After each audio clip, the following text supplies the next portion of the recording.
February 20, 2021. Sabado kasunod ng Miyerkules ng Abo. Basahin natin at pagnilayan ang salita ng Diyos. Pagbasa mula sa aklat ni Propeta Isaias.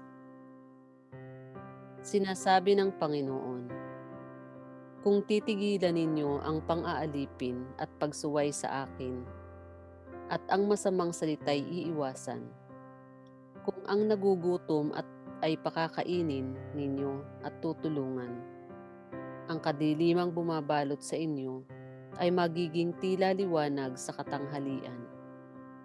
At akong Panginoon ang siyang sa inyo'y laging papatnubay. Lahat ng mabuting kailangan ninyo'y aking ibibigay, at palalakasin ang inyong katawan. Kayo'y matutulad sa pananim na sagana sa dilig, matutulad sa batis na di mawawalan ng agos ng tubig. Muling itatayo ng mga lingkod ko ang kutang na durog. Muling itatayo sa dating pundasyon. Makikilala kayo bilang tagapagtayo ng sirang muog, mga tagapagtayo ng wasak na mga bahay. Sinabi pa ng Panginoon, inyong igagalang ang takdang araw ng pamamahinga. Huwag kayong gagawa ng inyong gawain sa araw na banal.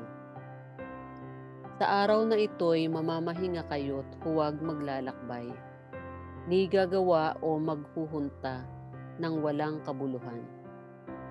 At kung magkagayon, ay madarama ninyo ang kagalakan sa paglilingkod sa akin.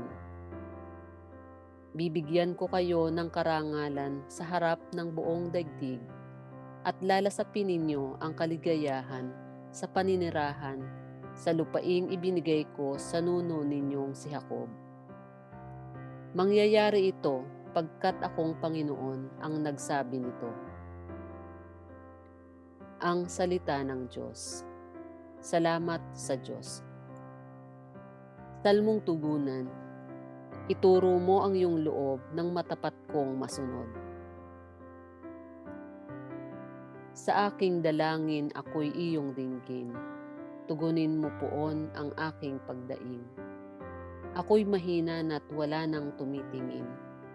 Yamang ako'y tapat, ingatan ang buhay.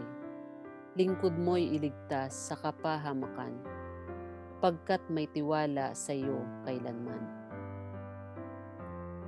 Ituro mo ang iyong loob ng matapat kong masunod.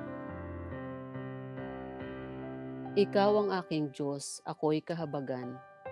Sa buong maghapoy, siyang tinatawagan. Poon, ang lingkod mo'y dulutan ng galak, sapagkat sa iyo ako tumatawag. Ituro mo ang iyong loob ng matapat kong masunod. Mapagpatawad ka at napakabuti sa dumadalangin at sa nagsisisi. Ang iyong pag-ibig ay mananatili. Pakinggan mo poon ang aking dalangin. Tulungan mo ako, ako'y iyong dinggin. Ituro mo ang iyong loob ng matapat kong masunod.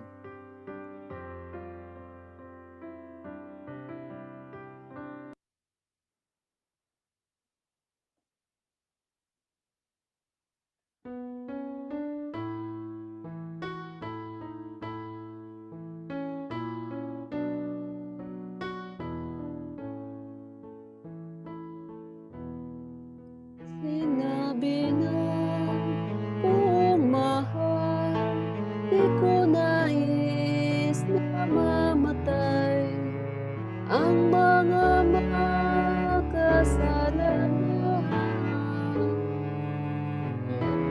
Bagong kalooban upang sila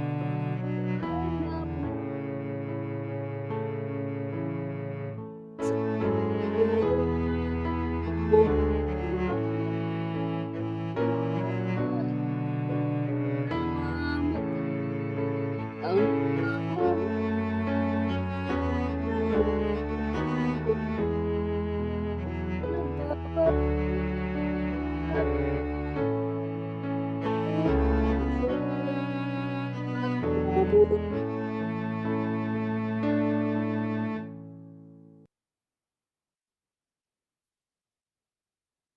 Ang mabuting balita ng Panginoon ayon kay San Lucas. Noong araw na iyon, nakita ni Jesus ang isang publikano na nagngangalang Levi, nakaupo sa paningilan ng buwis. Sinabi sa kanya ni Jesus, "Sumunod ka sa akin." Tumindig si Levi, iniwan ang lahat at sumunod kay Jesus. Si Jesus ay hinandugan ni Levi ng isang malaking piging sa kanyang bahay. Nakasalo niya roon ang mga publikano at ang iba pang mga tao. Nagbulong-bulungan ang mga Pariseo at ang kanilang mga kasamang eskriba.